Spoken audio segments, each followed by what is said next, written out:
It's 10 o'clock. This is Sky News at 10, our top story. Nothing inappropriate, nothing illegal, says the young person at the centre of the BBC presenter claims. Their parents stand by what they've told the Sun newspaper, leaving questions to answer for both paper and corporation. Also on Sky News at 10, the students freed from lockdown at a Gloucestershire school after their teacher is stabbed but released from hospital tonight. The latest step towards expanding NATO as its leaders, including President Biden, fly in for a key summit. The extreme weather in a world of extreme heat after a record-breaking week, the floods in India and beyond. The treasures of the deep, the push to protect some of nature's most unusual creatures from mining 2 miles down. And we'll take a first look at tomorrow's front pages. That's coming up in our press preview from 10:30.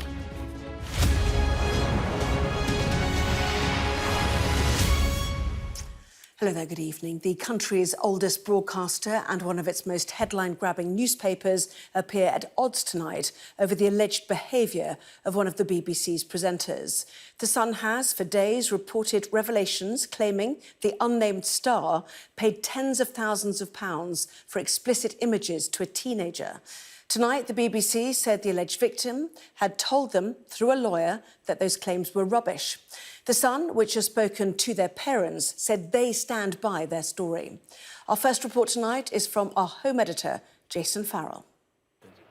At the centre of this, an anonymous BBC personality, alleged to have paid a teenager for explicit photos. But now a twist. A lawyer representing the young person says it's not true. In a letter to the BBC, it states, "For the avoidance of doubt, nothing inappropriate or unlawful has taken place between our client and the BBC personality, and the allegations reported in the Sun newspaper are rubbish." A spokesperson for the Sun said, "We have reported a story about two very concerned parents who made a complaint to the BBC about the behaviour of a presenter and the welfare of their child. Their complaint was not acted upon by the BBC. We've seen evidence that supports their concerns. It's now for the BBC to properly investigate." It was 7 weeks after the first allegation was made about this presenter to the BBC that they decided to inform the police, and only after the first article appeared in the Sun newspaper. But the BBC says that the allegations in the newspaper were new and of a different nature. And following a virtual meeting between the police and the BBC, the Met Police said there was no investigation at this time. They were still seeking evidence that a crime had been committed. Furthermore, according to the lawyer's letter to the BBC, the alleged victim told the Sun newspaper on Friday that this story was untrue. And that's led to calls for the tabloid to produce its evidence. I had been surprised all along that the Sun never showed any paper evidence, shall we say, no paper trails such as a bank statement to support their allegations. But they are, if you like, as you said, standing by their journalism. And this is actually a pretty big moment for British tabloid journalism as much as it is for the BBC. The Sun's article and anonymity of the BBC personality sent rumours swirling on Twitter as people posted their own libellous theories on who the mystery presenter was. Nicky Campbell, among many, forced to announce it wasn't him. But it was a distressing weekend. I can't deny it, for me and others falsely named. Today, I'm having further conversations with the police in terms of malicious communication and with lawyers in terms of defamation. Jeremy Vine, another. We know that the person has been suspended, so by virtue of talking into this microphone, I can't believe I'm even having to say this, it can't be me. This process of elimination by on-air appearance only shortens a fairly short list of people it could be, and there's still pressure on the BBC. When were you first made aware of allegations against the BBC presenter? The acting BBC chair not answering. But the corporation's processes still need to be scrutinised, and the police still need to ensure there was no crime.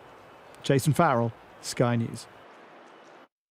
Well, this is just the latest potential scandal the BBC has had to deal with in recent years, but it's also, as we heard from Jason Farrell, raising difficult questions for The Sun. Our correspondent Becky Cottrell has more. Two institutions, both no stranger to the headlines. Tonight, the BBC and the Sun newspaper are facing serious questions over the allegations made against an unnamed presenter. For the BBC, those are: what did bosses know and why wasn't action taken sooner? The corporation was rocked by revelations about the horrific abuse by stars like Jimmy Savile, Stuart Hall and Rolf Harris. Those cases were of an entirely different nature, but it's the lessons learnt that are now under scrutiny. Robust measures were introduced after that were supposed to speed up the corporation's safeguarding process.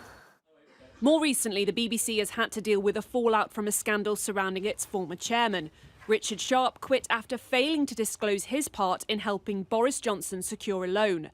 Now people are once again questioning the transparency of BBC bosses. Its Director General says the BBC worked as quickly as possible to establish the facts in order to properly inform the appropriate next steps. It may be that this was properly dealt with. We just don't know. But I think it's a real test of Tim Davie, the Director General, as to how he handles it now. He seems a very competent manager and organizer. So I would expect him to be on top of this situation now.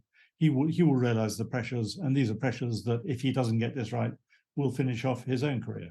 And now the organisation that printed the allegations has been caught up in the storm, called out on the accuracy of its reporting. They apparently went forward with this story. They apparently have been given a denial by the young person involved. And so what was their decision-making process in perhaps not reflecting that denial as prominently as some people might think that they ought to have? The Sun stands by its story, confident in the evidence, but their big scoop has come with a big blowback. Now, two giants of the British media landscape are being forced to explain themselves, while the family at the heart of these accusations stands deeply divided. Becky Cottrell, Sky News. And the Sun, as Becky says, are standing by the claims tonight. Its front page says the alleged victim's father has called the BBC liars. Well, a home editor is at the BBC tonight. And Jason, the Sun, as we can see, they're reiterating the original complaint from the parents in tomorrow's paper, sticking by their story. Yes, I suspect that even if we don't see much activity on the surface, there will be a flurry of activity underneath, either journalistic endeavour or legal action that's being prepared, and still, of course, investigations by the police. We have had further details of this letter to the BBC by this lawyer, and it is apparently critical of the BBC and of the Sun newspaper of not contacting the client prior to this article coming out on the 6th of July, the initial article. It also claims that the client is estranged from the parents. But you've seen from that BBC article that they have come out saying that they believe that the BBC are liars. That's what they're claiming on the front of the front page of The Sun. And The Sun claims that the parents are standing by their story. And I think really, now more than ever, we shouldn't rush to judgment on anything. We shouldn't judge that there's no merit in that story, nor that the police have wound up their investigation, nor that the BBC aren't continuing to investigate what's going on here. They still have a presenter who has been suspended. There was a statement over the weekend by the BBC, and in it said that this was extremely complex. And I think that we can say with some certainty now that at least that part of what they were saying is definitely true. Jason, at the BBC, thank you. A teacher stabbed at school this morning was thankfully released from hospital tonight. His alleged attacker is under arrest on suspicion of attempted murder. The first parents of pupils at Tewkesbury School heard there was an issue was when a lockdown was declared by Gloucestershire Police. Our correspondent Dan Whitehead spoke to some of them. It is a parent's worst nightmare. Your child's school in lockdown, police and ambulances surrounding the grounds. For hundreds of parents, this was the reality at Tewkesbury Academy this morning in Gloucestershire. Sarah's 13-year-old daughter Izzy was inside. Just sat at home, I could hear sirens and I just couldn't sit at home, so I decided, I know you're not supposed to come, but you feel so powerless as a parent. You know, when something's happening with your children and you can't do anything about it. So we decided to come. And then she texts me back to just say that she's so frightened.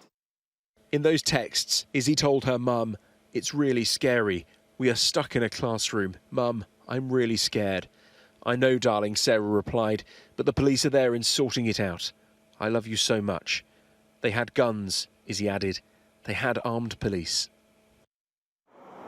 Emergency services were called just after 9 o'clock to report a male teacher had been stabbed by a pupil in a school corridor. A widespread search for the suspect then began. Specialist resources, including the National Police Air Service and plainclothes officers, were deployed to search the wider area, and thanks to their efforts, the suspect was safely arrested by firearms officers in Stoke Orchard at 11 o'clock this morning. During the arrest, around 6 miles away from the school, a knife was seized. The motive behind this attack here is still unclear, but police say at this stage there is no evidence to suggest that it's terrorism related. The teenage boy is being questioned on suspicion of attempted murder. The teacher, named locally as Jamie Sansom, has tonight been discharged from hospital. For the parents, it was an agonising wait at the school gates to be reunited with their children. For Sarah and Izzy's sister Emily, a sheer relief to be back together after the most terrifying of days. Dan Whitehead, Sky News in Tewkesbury, Gloucestershire. The Chancellor and the Governor of the Bank of England have presented a united front in the battle against inflation tonight as they each made speeches on the economy in the City of London, urging wage restraint. Well, our data and economics editor, Ed Conway, is with me now. And Ed, the problem, as we heard from the Governor of the Bank of England, is an unexpectedly resilient economy. But news tonight also about pensions and how they invest. Yeah, that's right. I mean, so the thing that they want to announce is that essentially there's going to be a change in the rules on pensions, which mean that at the moment, pension funds don't really invest that much in private companies. They're mostly investing in kind of, government debt. They're investing in what are called, in kind of public companies. However, they want to change that so there'll be more investment into these early stage startups. Some people would say that might be more risky, but on the flip side, the government says this means you might potentially have higher returns, and then as a result, when you're retiring, they say you could have up to £1,000 on average, up to £1,000 more. However, of course, that's not the only thing going on right now. Everyone is conscious of the cost of living crisis. Both the Governor of the Bank of England and the Chancellor wanted to talk about that. Let's just listen to what the Chancellor said about inflation. It means recognising that bringing down inflation puts more money into people's pockets than any tax cut. And it means recognising that there can be no sustainable growth without eliminating the inflation that deters investment and erodes consumer confidence. Tackling inflation, therefore, unlocks the Prime Minister's two other economic priorities, growing our economy and reducing debt. So it's that kind of those words on inflation, and you can see the message both from the Chancellor and from the Bank of England. We are not going to change our stance on this. We are very concerned about inflation. And that also feeding into the fact that, there was lots of talk until recently about tax cuts being one of the things the government wanted to do. Well, you can see there the signal is it's inflation that, fighting inflation that comes first, it's tax cuts that come second, and a similar message too from the Bank of England Governor. So unfortunately, anything that's going to bring that feel-good factor back doesn't seem like it's coming imminently, including these new reforms on pensions, which are going to take decades, unfortunately, to be felt. Ed, thank you. Now, President Biden is in the Baltic states tonight for a NATO summit that is likely to see the alliance increase in size after Turkey appeared to drop its objection to Sweden joining. Before that, the US president made a flying visit to the UK, spending much of his time with the King at Windsor Castle and discussing climate change. Our royal correspondent Laura Bondock has this report.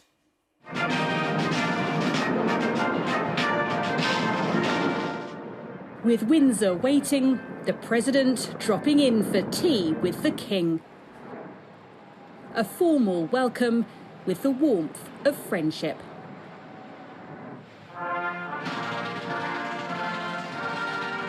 It is a diplomatic display.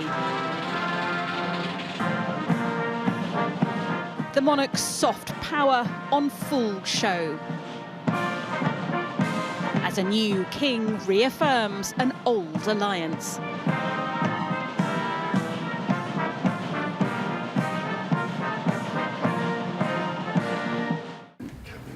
Thank you. We've got to turn it. Thank you, Mr. President. The President couldn't make the coronation, but he wanted to be seen here. A meeting inside the castle on the climate crisis, a subject close to both heads of state. King Charles has been involved in this for 60 years, and he was way ahead of the curve on a lot of this, and President Biden likewise was way ahead in the U.S. Senate. It was a flying visit, but an important moment for Anglo-American relations. An upbeat spokesperson for the King described the meeting as both cordial and successful. Earlier at Downing Street, another display of unity. President Biden met the Prime Minister, Rishi Sunak. They may have differences, but over tea, political pleasantries exchanged. But it's a great pleasure to have you here. It's good to be back. You know, we've only been meeting once a month. The president assuring relations remain rock solid. And then to Air Force One. For President Biden, the British trip over. Next stop, NATO. Laura Bundock, Sky News, Windsor. Well, our security and defence editor Deborah Haynes is in the Lithuanian capital Vilnius tonight, and President Biden and other leaders, Deborah, welcoming a breakthrough over NATO's future. Welcoming with a big sigh of relief, I'd imagine, given that yet again we've had, right up to the last moment, friction over Sweden's attempt to join NATO. At the very last minute, the NATO Secretary-General has just come out, having had a meeting with the Turkish President and also the Swedish Prime Minister, to say that Turkey is unblocking its veto, its concerns over Sweden's membership, and will be passing forward this accession protocol to the Parliament to be ratified as soon as possible. He wasn't able to say when that moment might be, but it is at least papering over what had been a bit of friction amongst allies. And all eyes tomorrow and on Wednesday are going to be on what NATO does about another big membership issue, and that one is about Ukraine. The Ukrainian president is also expected here in Lithuania, on Russia's backyard, frankly, meeting with NATO leaders. He wants a clear commitment, a timeline, a pathway for Ukraine's membership to NATO. But if you can see all of the friction that we've had just over Sweden, the idea that allies are going to have some smooth agreement to allow NATO into the club, that remains to be seen. One key focus, though, is on the kind of security guarantees that separate allies are going to be giving to Ukraine, not just now while it's waging this war against Russia's invasion, but into the future while it waits for membership to happen. The Ukrainian president will be wanting solid commitments. The allies say they're going to give him that commitment. He will be relieved to hear what the allies say. Whether that's the case, we'll have to wait and see. Yes, more coverage tomorrow, of course. Deborah in Vilnius, thank you. Well, we saw the King and President Biden discussing climate change today, and the urgency for action was again emphasised by data showing that last week was likely the hottest on record. Provisional analysis shows the average global temperature on the 7th of July was 17.24 degrees Celsius. That is 0.3 degrees C above the previous record set in August 2016. And overall, June was just over 0.5 degrees C above the 1991 to 2020 average, surpassing the previous record of June 2019. Well, it is leading to some extreme weather across the globe, as our climate change and energy correspondent Hannah Thomas-Peter reports.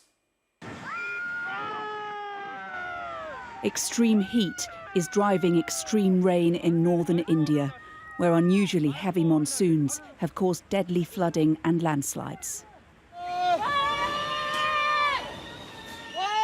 The residents of this village can only watch in horror from their rooftops as tree trunks and mud surge down the street. Elsewhere in the country, rising waters have destroyed bridges and roads, stranding thousands. Are you okay? Scientists say climate change is driving more severe weather everywhere, including here in New York State. A slow-moving storm dumping rain, causing flash flooding. More than 20 million people across America's northeast now under flood alerts. They're calling this a 1,000-year event. It's only the second time ever that the National Weather Service issued a flash flood emergency. The last time was Hurricane Ida. My friends, this is the new normal. Zaragoza in Spain experienced unprecedented flooding just a few days ago. Residents caught by surprise as their roads turned to rivers. At the same time, temperatures keep climbing. The World Meteorological Organization saying the planet has probably just experienced its hottest week ever. And new research suggests Europe's hottest summer last year caused over 60,000 heat-related deaths. We will have a very high likelihood of increased and more frequent heat waves. And if we don't address the problem of adaptation, we will sadly continue every year to see reports of high mortality and morbidity related to heat. The impact of climate change on humans increasingly apparent as emissions continue to rise, along with weather extremes. Hannah Thomas-Peter, Sky News. The government has announced changes to its illegal migration bill to try to placate critics of the controversial legislation. Under the proposed amendments to the so-called Stop the Boats plan, the limit for detentions for unaccompanied children would be restricted to 8 days rather than the current 28, and pregnant women will only be able to be detained for a maximum of 72 hours. Well, the current bill was criticised by prominent MPs, including the former Prime Minister Theresa May, and was defeated 20 times in the House of Lords. The Kremlin today confirmed President Putin had met the exiled Wagner chief Yevgeny Prigozhin just days after his mercenary group staged its rebellion in June. Kremlin spokesman Dmitry Peskov said Wagner commanders told Putin they would continue to fight alongside Russian forces. EasyJet has cancelled around 1,700 flights during the summer holidays due to air traffic control restrictions. Most of the flights would have departed from Gatwick Airport. Up to 180,000 passengers could be affected. It's not easy knowing that had things been done differently, my baby would still be here. One of the mothers in perhaps the NHS's biggest ever maternity failure told Sky News today. 1,700 cases linked to the Nottingham University Hospital's NHS Trust are now being investigated, as Becky Johnson reports. These parents have had to fight to prove their babies' deaths in Nottingham were caused by failures in care. Harriet Hawkins was stillborn in 2016. 3 years later, Winter Andrews passed away soon after being born. Far from being isolated cases, they now know they were victims of what's set to be the biggest maternity scandal in the NHS. So we're talking about empty car seats, talking about tiny white coffins, and this was all preventable. I feel basically we haven't been able to grieve. Harriet, it's just been this continuous fight. It's not easy to hear that had they done things differently, had they listened to the Hawkins family, then Winter would probably still be here because they would have learnt from the failings. There's a two of more than 1,700 cases from this trust now being investigated by this independent midwife. Why do you think things have gone so catastrophically wrong here in Nottingham? What I can say is I've seen an awful lot of evidence that local Nottinghamshire families were simply not listened to. They were disregarded, they were pushed away and the door was closed. And with that culture, learning is going to be lost. At a public meeting, the chair of the NHS Trust admitted bereaved families had been ignored. For too long, we have not listened to women and families who have been affected by failings in our maternity services. And this brick wall approach has caused additional pain, and this must change. They've been told they will now be heard, but for so many families, it's too late. Becky Johnson, Sky News, Nottingham. There's no doubt the world needs more rare metals and minerals necessary for making green technology. But what if those treasures lie miles down beneath the sea? The world's effective regulator of the seabed is meeting to discuss whether deep-sea mining should be permitted, as our science correspondent Thomas Moore reports. Even 2.5 miles down in the Pacific Ocean, there is life. But it lives alongside dark clusters of minerals needed in the race to net zero, and it could be swept up in a new gold rush. The International Seabed Authority has called together governments to decide whether deep-sea mining should be allowed, and if so, how it should be regulated. I really encourage all delegations and member states to stay open and attempt to reach consensus. We must try to find common ground and make compromises where we can. Just what's at stake is being revealed by scientists at the Natural History Museum, who've sent robotic submersibles into the Pacific abyss. They believe there could be 8,000 new species down there. At least 80% of the things that we bring up are actually, they don't have names. We know roughly what they are. We know, for example, it's an echinoderm, a sea cucumber, a mollusk, a crustacean, a shrimp or something like that, but we don't know, it's not been described before, so it's a new species to science. Deep-sea mining would involve heavy machinery that would compress the sediment, destroying it as a habitat. Greenpeace has called it reckless. The minerals we need for a transition to a green economy have to come from somewhere. Whether it's in the deep sea or on land, mining does have an impact. But it's the fact that the ocean is out of sight and out of mind that makes some environmental groups nervous. A Canadian mining company is expected to apply for a licence to begin commercial activities off the Pacific island of Nauru within months. It says it will only mine a small area, leaving the rest of the seabed untouched. Our own company are moving ahead in a very transparent and open and cautious manner. So if you look at the land-based mining industry, hasn't had a great record, but this is a very different resource. The UK government says it won't support deep-sea mining without sufficient scientific evidence of its impact, but that research has barely begun. Thomas Moore, Sky News. Well, now to Wimbledon. The top two seeds in the men's draw at Wimbledon are both through to the quarter-finals. Novak Djokovic, the number 2 seed, is one step closer to a record equalling 8th Wimbledon title after beating Hubert Hurkacz in 4 sets, 7-6, 7-6, 5-7, 6-4. And Carlos Alcaraz, the number 1 seed, is also through to the last 8. Alcaraz coming from a set down to beat Matteo Berrettini in 4 sets, 3-6, 6-3, 6-3, 6-3. Well, that was Sky News at 10. Coming up, we'll take a first look at tomorrow's newspapers in the press preview, including the front page of The Guardian. It's on the BBC story, I'll let you know, quoting the statement from the lawyer of the young person calling the claims rubbish. Plenty more on that to come. Tonight we'll be joined by the deputy comment editor at The Telegraph, Annabel Denham, and the political editor at The Guardian, Pippa Crerar. Back in just a moment.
Well, this is Sky News. In just a moment, the press preview, a first look at what is on the front pages as they arrive. First, though, a reminder of our top stories tonight.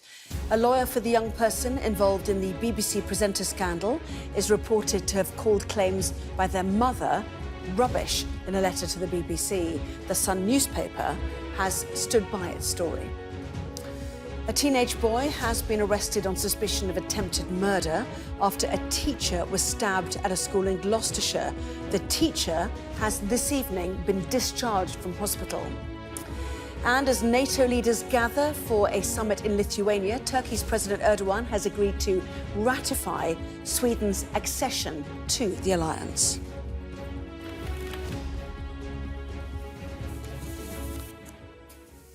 Well, hello there, watching the press preview. A first look at what is on the front pages. Time then to see what's making the headlines with the deputy comment editor at the Telegraph, Annabel Denham, and the political editor of the Guardian, Pippa Crerar, with us from now until just before midnight. Welcome to both of you. So let's check out some of those front pages, shall we? Starting with The Sun, which leads with the allegation made against a BBC presenter. Their headline: from the father of the young person, deeming the BBC liars. The Guardian also focusing on the BBC story, quoting the statement from the lawyer of the young person, calling the claims rubbish. And the Eye does the same. BBC presenter did nothing wrong, claims the young person at the centre of the sex photo scandal. Well, let's go straight to our guests on this then. Lots more papers coming in for us as well. Pippa, the story's still dominating a number of newspapers, certainly. Bring us what your thoughts are, first of all, on The Sun, which is doubling down effectively on their story. Yes, that's right. I mean, this is a story which has dominated headlines, not just today, but over the last few days since The Sun broke this story, these allegations about a BBC presenter at the weekend. And effectively what The Sun's doing is doubling down. It's a very bold front page. They say that the BBC are liars. They are accusing the BBC of ignoring warnings from the young person's family back in May, 7 weeks ago. They claimed that they approached the BBC and had a conversation with them, and that no action was taken, and that this presenter remained on air. They said that they had screenshots of contact between the presenter and their child, who is now 20, and they have obviously reacted to events, ongoing events. The Metropolitan Police said today, of course, that it's still considering whether to launch an investigation into these allegations, and it's really up the ante. Like I say, it's a very bold front page, and I imagine that there's probably some nerves in the Sun newsroom tonight, having made the decision to double down on the original story.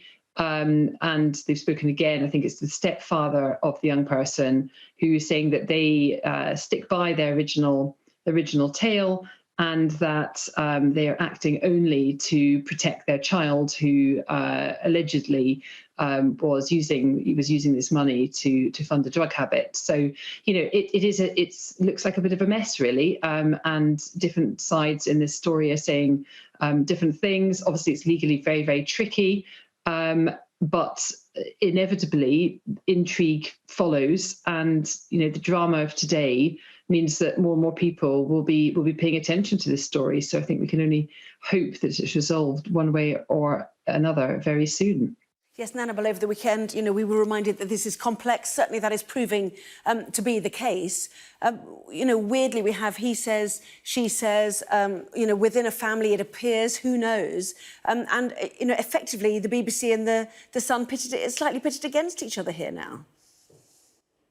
Yes, that's absolutely right. Quite extraordinary to have the Sun newspaper going up against the public service broadcaster. It's been an absolutely extraordinary day. We began really with further speculation, particularly on social media, about who the individual in question might be, who the BBC high-profile, prominent presenter might be. And we thought that we were rounding off the day with this bombshell letter from a lawyer representing the young person at the centre of this story, the lawyer claiming that there's mistakes have been made, that this is, and I quote, totally wrong. And we thought perhaps that might be the end of it, at least for this Monday. But no, the Sun have come out very robustly in response to these accusations. As Pippa says, the family have said that they were coming out to help the vulnerable child, saying that they had made this complaint to BBC, didn't feel as though it was being given due attention. They put these allegations to them for an hour. It's just quite an extraordinary story. And I think, as Pippa says, unfortunately, there is that intrigue with it. For perhaps a while, it remained within some kind of media bubble, but it's very much broken out of that. A lot of people are laying claim to knowing who the individual in question is. And I suspect these are wholly unverified. And I think that this is just going to continue. I think the pressure and intensity of that pressure is going to mount and mount. And, who knows where it's going to end. And if we take a look at the Daily Mail, Pippa, they suggest in a Mail Snap poll that 1 in 6 people know who the scandal-hit BBC star is. Millions, they say, can name the BBC star embroiled in this teenage sex photo claims. And the difficulty, of course, is all of those innocent BBC presenters who've been swept up in this, I suppose. Yes, and we've had a variety of big names from the BBC coming out on social media in the last few days, making it clear that it's not them, which has just led to yet more speculation as to who the individual might be. And it's interesting to think about why the media hasn't named the individual, because there's not an injunction in place or anything like that. But there's obviously concerns about both defamation and breaching privacy. And if you think back to 2018, Cliff Richard obviously won a case over the BBC's coverage of his home being raided after falsely being accused of historic sex offences. And then the Supreme Court last year ruled that a person investigated for a crime has a reasonable expectation of privacy. So these are all the calculations that media lawyers are weighing up. And of course, that applies to social media as well. People tweeting speculation open themselves up to risk of defamation and libel. So understandably, media organisations are being very cautious. And I actually noted there was a second story in the Sun tonight, which was speculating that some MPs were considering naming the individual in the House of Commons. Obviously, MPs have privilege, which effectively protects them from libel laws. And if they make an announcement in the chamber of the House of Commons, and it's not this wouldn't be a first. I don't know whether it's going to happen or not, but you'll cast your mind back to 2011 when John Hemming, the Lib Dem MP, outed Ryan Giggs during a debate on privacy orders after he took out an injunction over an affair with the TV reality star. So there is some precedent there, although I suspect, given today's events and given the sort of conflicting accounts that we're hearing from the young person's lawyer on their behalf on the one hand, and the young person's parents through the Sun on the other, you'd think that any MP considering doing this would be weighing it up very, very carefully before they get involved in the whole debate. Yes, and the Daily Mail says that BBC chiefs are facing a near revolt from mutinous fellow stars who are said to have put massive pressure on their colleague to identify himself after internet trolls falsely accused others of being the man. That's picked up by the Eye as well, suggesting that the BBC unnamed star came under pressure from within the corporation to allow himself to be named. But there's pressure too, Annabel, on the effectively judge-shaped privacy laws we have in this country after that Sir Cliff Richard case that Pippa mentioned. That in the early stages of an investigation, someone has the right to privacy, to anonymity, which is where we're at now. I think it's right that we've been treading immensely careful with this, as you say. Prominent presenters, Gary Lineker, Jeremy Vine, Nikki Campbell, among them, have issued statements distancing themselves from this. Nikki Campbell actually potentially taking it a step further, very affected by what he has seen on social media, on Twitter in particular. And it's, of course, it's extremely sensitive. It's extremely problematic for our public service broadcaster. It's not just the internal comms, so that has clearly been immensely challenging and problematic, not least stars perhaps feeling as though they weren't duly protected by the corporation, but externally as well. It seems as though the reporting has been the BBC reporting on itself, fully aware that it is finding itself at the centre of the story. It is becoming the story, not knowing necessarily what it is reporting on, and really just adding to this complete fog around this story, complete confusion over, what we know and what we don't know. And it's increasingly looking like we don't know a lot more than we do. Yes, and that's picked up actually by, this is the Scottish edition of the Metro. Nikki Campbell, the Radio 5 Live presenter who talked today about what a difficult weekend it had been, my pain at false BBC web claims, presumably quoting from his radio show earlier today. There's confusion too about the legality of this. Now, we don't know how substantiated any of the allegations are. We've heard from the young person at the centre of the BBC scandal saying the claims are rubbish, which is what The Guardian's picked up on your paper by your media editor, Jim Worsen, who's written lots about this already this weekend, I know. The young person at the centre of a scandal over a BBC presenter reportedly paying for explicit pictures, issued a statement claiming the key allegations were rubbish. The point I was going to make, though, is that legally, confusion about whether any criminal activity has happened here on the original claims. The law on indecent images treats all under 18s as children, Pippa, unlike if you had met somebody in person, for example. So there is confusion on the law about this as well. Yeah, and I think this is why the Met has not yet decided to launch a formal investigation, because they don't believe that the threshold for a criminal investigation has been reached. But they issued a statement earlier today in which they said that they would, however, carry out further work, but it would fall short of the formal status of criminal investigation, which would give them officers the powers of arrest and search, for example. But detectives are apparently trying to work out what, if any, criminal offence may have been committed by the suspended presenter. As you rightly say, Anna, there is the suggestion that any young person, if the young person sent any explicit pictures when they were 17, that would count as images of child sexual abuse, which is obviously a very serious criminal offence. But if the explicit photos were exchanged after the young person turned 18, then it's possible, and bearing in mind they're now 20, that it's possible that no law was broken. And obviously the age at which individuals can share explicit photos is higher at the age in which they can legally have sex. So the legalities of this are quite complicated, and the police are obviously treading very carefully while they assess the information that they've already got. The Sun has said that they have seen evidence that supports the parents' concerns, but we don't, I think, know really what that is beyond a suggestion that they may have seen bank statements with transfers of money and possibly screenshots of exchanged messages between the pair.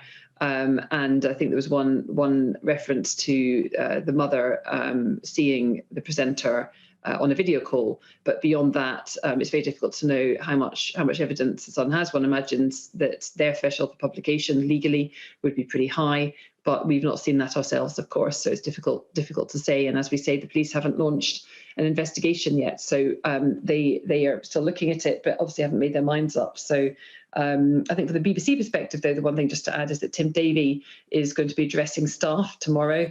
I think that not about this, but he is due to answer questions as he meets journalists to launch the corporation's annual report, and he'll have the corporation's interim chair with him there as well, Dame Ellen Closs-Stevens. It's her first public appearance in the role since she took over after the Richard Sharp scandal. He obviously had to stand down over perceived conflicts of interest arise. So, the BBC has had a pretty turbulent few months itself, particularly amongst senior leadership. And while the Prime Minister and the Culture Secretary say that they have faith in Tim Davie, the Director General, at the moment, it's going to be interesting to see whether that stands firm in the coming days. Yes, very difficult timing, certainly for those at the BBC presenting their annual report, as you suggested on Tuesday. Both of you stay there, Annabel and Pippa. Lots more still to come in the next part of our programme, including what the Chancellor and the Governor of the Bank of England had to say about wage restraint. Back with that in just a moment.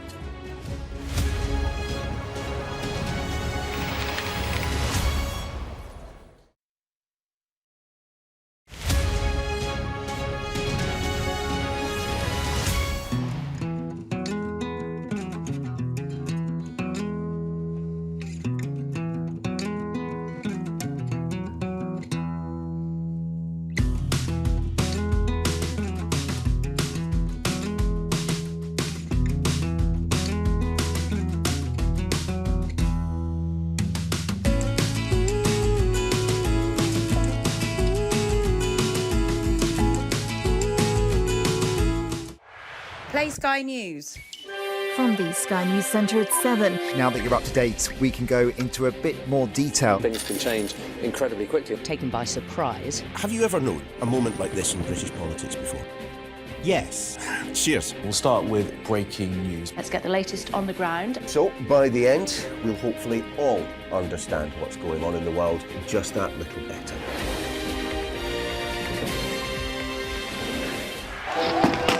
They have breached the road.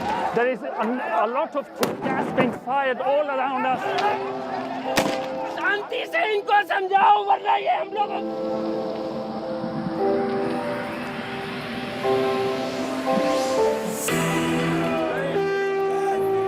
It is an absolute carnival kind of atmosphere out here for Prime Minister Modi's decisive victory.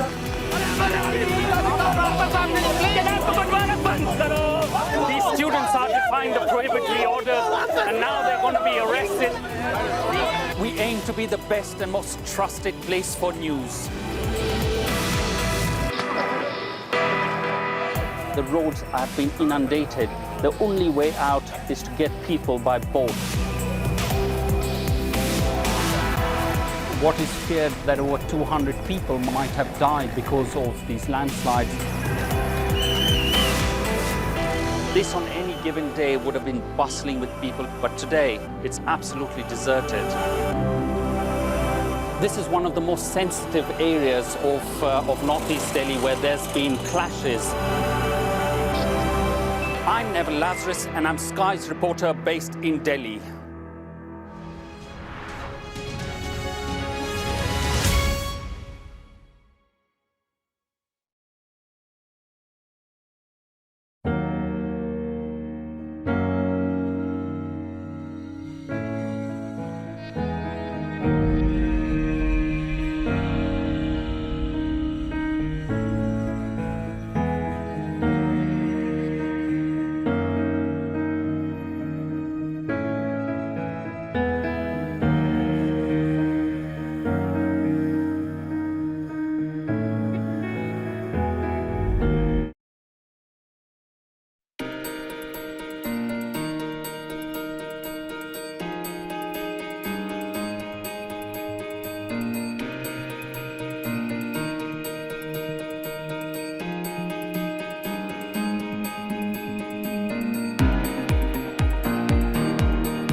Well, welcome back. You are watching the press preview with me once again to discuss tomorrow's newspapers. The deputy comment editor at the Telegraph, Annabel Denham, and the political editor of the Guardian, Pippa Crerar. Welcome back to both of you.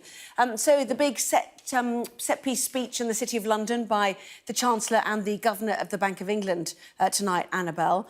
Lots of plans disclosed, but also the bit that the FT is picking up on, the idea of sticky inflation, an unexpectedly resilient economy, and wage restraint, which is required. That was the message. That's right. There were two issues really on the agenda this evening. The first was wage restraint, and the second were city reforms, making it potentially easier for those invested in UK pension funds to put their money behind some scale-up businesses. But yes, to the wage part of the speech, the complaint, as it were, is that the economy has remained very resilient in the face of numerous challenges, that a strong rebound after the coronavirus pandemic, not to mention lockdowns themselves, the Ukraine war, the fact that we've had very sluggish growth, very sluggish output for many years now, but particularly since we reopened after the final lockdown, and the idea that this has really exacerbated wage and demand pressures, and that is why the UK is seeing such sticky inflation. We really do now find ourselves as an outlier internationally. Across the developed world, inflation is coming down. Our rate is far higher than that, say, in the US. And what's problematic is that core inflation, when you take out volatile prices like energy and food, is actually going up according to the latest set of data. This is an issue that the Governor of the Bank of England and the Chancellor of the Exchequer are really struggling to address. And I think what's become clear since inflation started to rise is that they simply do not have the answers. I'm not even convinced that they've got their diagnosis right. I think that they've been too willing to point the finger at the Ukraine war, at soaring energy prices. I think they've been too keen to point the finger at companies for their pricing structures, their supermarkets potentially for greedflation, older workers for retiring early, and of course that constant complaint that the Governor of the Bank of England has been making, that people are asking for too high wages, wage increases, and that risks us tumbling into some kind of wage price spiral. Well, frankly, I think it's borderline immoral for the Governor of the Bank of England to be telling people that they ought to display some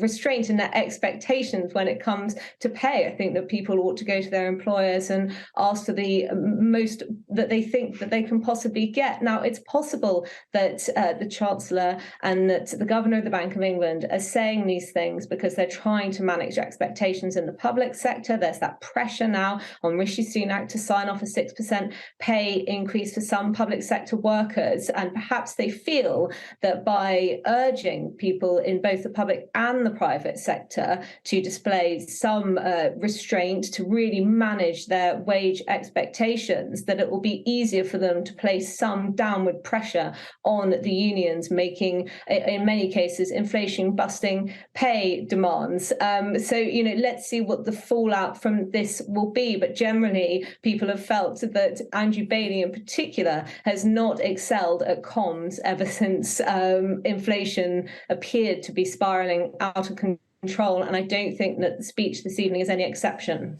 Yeah, well, certainly the FT points out that annual private sector wage growth increased to 7.6% in the 3 months to April. And reading that, it's no surprise that public sector workers are demanding, higher pay than what's on offer. Got loads to back in. If you don't mind, Pippa, I'm going to move on to the Metro and the Mail picturing the teacher, this awful incident in Tewkesbury. Yeah, this is this really awful story today about a maths teacher intervened in a fight that was happening in a school corridor between two pupils, which involved a knife, and ended up being stabbed himself. And the boy was later found several miles away, 5 miles away, south of Tewkesbury, and a knife was recovered and has been arrested on suspicion of attempted murder. And the police have said that the motive remains unclear. They're not suggesting it's terror related. It sounds as though, this is a fight which unfortunately involved a child being armed, and that when the teacher intervened, a maths teacher has been named locally as Jamie Sansom. He's now in stable condition in hospital after being stabbed, we should say. It all got out of hand, and it's really, we expect our children to be safe in schools. This isn't the first time this has happened. Obviously, there are countless examples of children carrying knives, but it's really worrying, I think, for parents more broadly, let alone, obviously, the parents and the pupils in that particular school. Yes, absolutely. Pippa, Annabel, lovely to see you both. Thank you very much indeed. See you, obviously, for more in the 11. Right now, let's take a look at the weather.